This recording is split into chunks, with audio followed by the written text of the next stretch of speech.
So you're a HR manager, a project manager, a change manager, organizational development specialist, and you've been tasked with introducing a change in your organization. Where do you begin? First of all, what exactly do we mean by change management? There's a whole host of interpretations about what it is. For one camp, it's training. For another camp, it's communication. For another camp, it's managing resistance.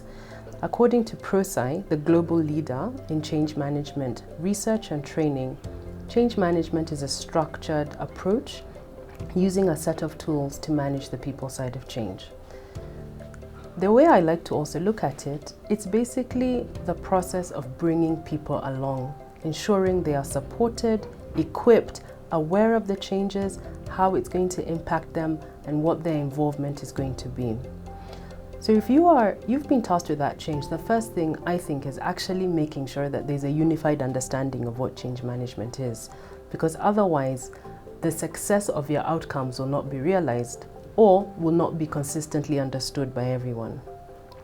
The second thing, also according to ProSci research, is having an active and visible sponsor. Having a leader that is walking the talk, having the leader that is committed, is visible, is involved and engaged in actually helping drive the change, casting the change vision, making sure that the decisions are being made at the right level, helping with managing stakeholders, managing resistance, and really communicating enthusiastically and passionately about that change. The third thing you want to make sure that you've done is a structured approach. Have a plan. Stop and think about what this change is about, how it's going to be rolled out, what are the milestones, who is impacted, how are they impacted, how are you going to communicate with them, how are you going to support and equip them through the change, how will you actually know that the change is successful. So stopping and actually spending time planning. Unfortunately, a lot of us just run. We have a KPI to meet, it's on our performance scorecard, and so we just run, we implement and figure it out as we're going along. And what we're advocating for is just stop.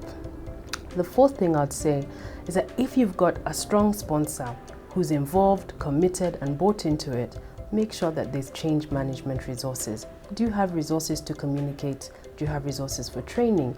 Do you have resources to deploy other support? So for example, change agents or change advocates or change champions, we use different terms. But what resources are actually available for the change process to be successful?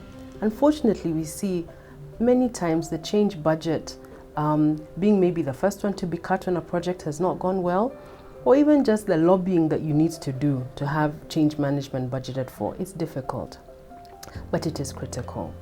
Those are the top 4 things that I would say think about when you're introducing your change.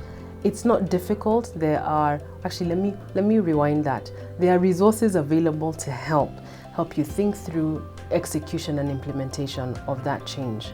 Thanks for tuning in this week.